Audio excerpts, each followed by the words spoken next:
파친코는 재미 한국인 이민진 작가가 쓴 소설을 바탕으로 한 드라마인데요. 자이니치 한국인 가족의 이야기를 연극으로 만나보시는 건 어떨까요?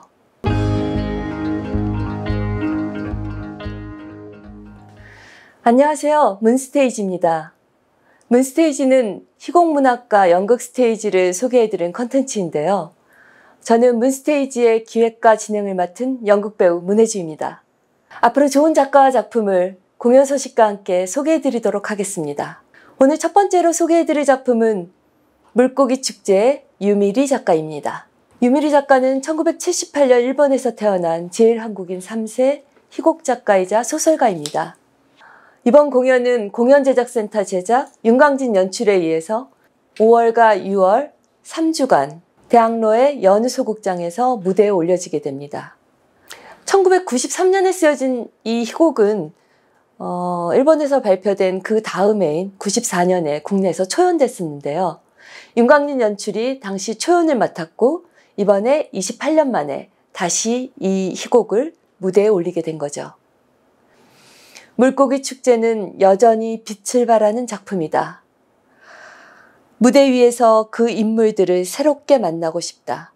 이번 공연에 대한 연출가의 연출변입니다. 공사판에 일하러 나갔던 막내 아들이 주검으로 돌아오자 엄마 마사코는 지난 12년간 흩어져 살고 있는 가족들에게 연락을 합니다. 파친코에서 일하면서 도박을 일삼지만 여전히 큰 소리만 치는 아버지, 엄마에 대한 미움과 원망이 가득한 큰아들, 그리고 작가인 큰딸, 포르노 배우인 둘째 딸. 장례를 치르기 위해 장의사들이 도착하고 장례식을 준비하는 가족들은 막내 아들이 남긴 일기장을 발견하게 됩니다. 일기장을 읽으며 가족들은 생각합니다. 막내 아들의 죽음은 사고였을까? 아니면 혹시 자살은 아닐까? 죽은 막내의 일기장을 통해 옛 기억들이 되살아나고 이 기억들은 과거 서로에 대한 상처와 미움도 불러냅니다. 이 가족들은 서로에 대한 상처와 미움을 넘어서 용서와 화해를 할 수 있을까요? 뭐예요? 손톱이 길길래.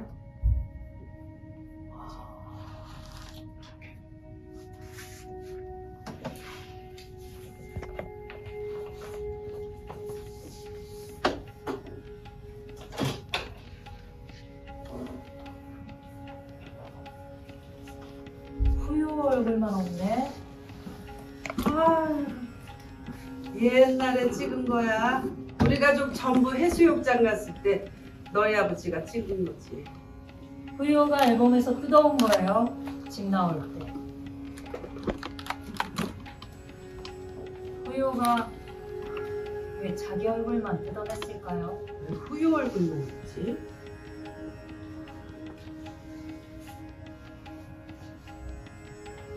이건 후유의 일기예요.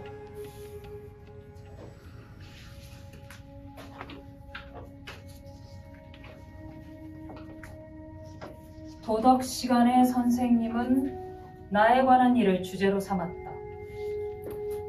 난 교과서를 펼쳐 세워놓고 아빠가 경마에서 딴 돈으로 사주신 만년필을 오른손에 칼처럼 쥐고 힘껏 왼손 손등을 찍었다.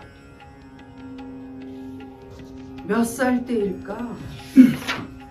전부 히라가나로 적혀 있으니까 초등학교 1, 2학년 때일 거예요.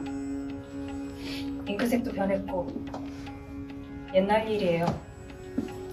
옛날.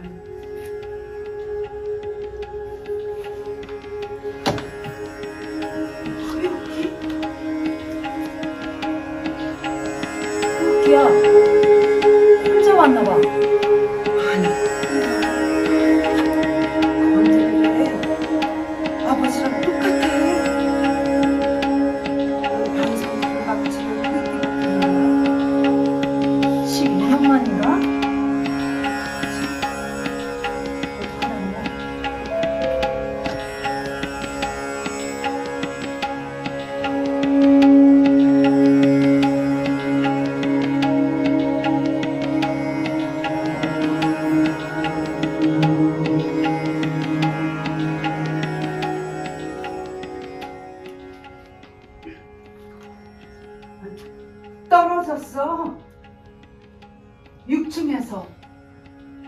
일하다가 언젠간 이렇게 될 줄 알았어요. 후요를 데리고 당신이 집을 나갈 때부터 여기 후요를 죽인 건 당신이야.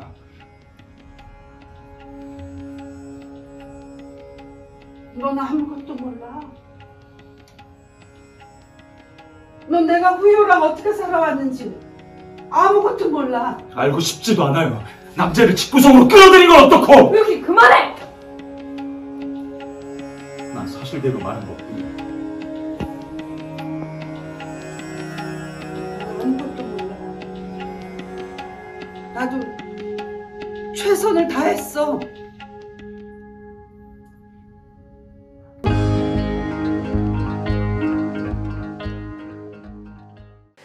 유미리 작가는 1968년 일본에서 태어난 제일 한국인 3세 희곡 작가이자 소설가인데요. 유미리 작가의 희곡이나 소설 대부분은 작가 본인의 불행했던 어린 시절과 그리고 자신의 가족의 이야기를 담고 있어 대부분이 자전적인 이야기라고 합니다. 이번 희곡 작품 물고기 축제도 뿔뿔이 흩어져 살던 가족들이 모이게 되면서 벌어지는 이야기를 다루고 있는데요. 겉으로 보기에는 결코 평범해 보이지 않는 가족의 이야기를 통해 가족의 의미를 묻고 있습니다. 작가는 어린 시절 부모님이 별거를 하게 되면서 우울증을 겪었고요. 10대 시절에는 학교에서 따돌림이라는 폭력을 경험했습니다. 자살과 가출을 거듭하게 되면서 학교로부터 퇴학을 당하기도 했다고 합니다. 그래서 작가는 연극 극단에 입단해서 배우로서 연극을 시작하게 됩니다. 배우로 연극을 하면서 17세 첫 희곡을 쓰게 됐는데요. 그렇게 되면서 1993년에 발표한 물고기의 축제가 기시다 희곡상을 수상하게 되면서 당시로서는 최연소 수상자라는 기록을 세우기도 했다고 하네요. 희곡으로 글쓰기를 시작한 작가는 1997년에는 소설 가족 시네마를 발표합니다. 이 가족 시네마로 작가는 일본 최고 권위의 신인 문학상인 아쿠다오가상을 수상하게 되는데요. 가족 시네마는 1998년에 고 박철수 감독님에 의해서 일본에서 영화화되기도 했죠. 유미리 작가의 작품들이 희곡이든 소설이든 일본에서 많은 상들을 수상하면서 높은 평가를 받는 이유로는요. 작가 본인이 자전적 이야기를 통해서 인물들이나 그리고 사건과 상황들을 아주 현실적으로 그려내고 있다는 겁니다. 그리고 또 작가는 가족이나 사회의 어두운 면들을 적나라하게 드러내지만 매우 시적인 언어와 세련된 문장으로 이를 묘사하기 때문에 높은 문학성을 인정받고 있습니다. 가족 시네마로 작가로서는 인정받았지만 제일 한국인이라는 이유로 일본의 우익단체들로부터 출판 사인회를 취소하라는 협박을 받는 사건들도 있었다고 합니다. 2014년에 발표한 도쿄 우에노 스테이션은 노숙자의 삶과 죽음을 생생하게 묘사해서 일본 사회의 어두운 면을 고발하고 있는데요. 이 작품이 2020년 미국의 전미 도서상을 수상하고 이를 축하하는 기자회견장에서 작가 본인이 일본 작가로 소개가 되자 유미리 작가는 자신은 일본 작가가 아니고 한국 작가라고 당당히 밝히기도 했습니다. 최근 애플TV에서 서비스되고 있는 파친코가 전 세계의 비평가들과 시청자들로부터 작품성과 재미면 양면에서 화제를 불러일으키고 있습니다. OTT 드라마 파친코는 재미 한국인 이민진 작가가 쓴 소설을 바탕으로 한 드라마인데요. 이 작품의 중심 인물들은 일제시대 일본으로 건너간 제일 한국인, 그러니까 자이니치 한국인 가족들입니다. 그래서 최근에는 자이니치 한국인들에 대한 관심도 높아지고 또한 화제가 되고 있습니다. 유미리 작가의 할아버지는 6.25 한국전쟁 당시 일본으로 건너갔다고 합니다. 제일 한국인 작가가 다루고 있는 자이니치 한국인 가족의 이야기를 연극으로 만나보시는 건 어떨까요? 유미리 작가의 물고기의 축제 소개해드렸습니다.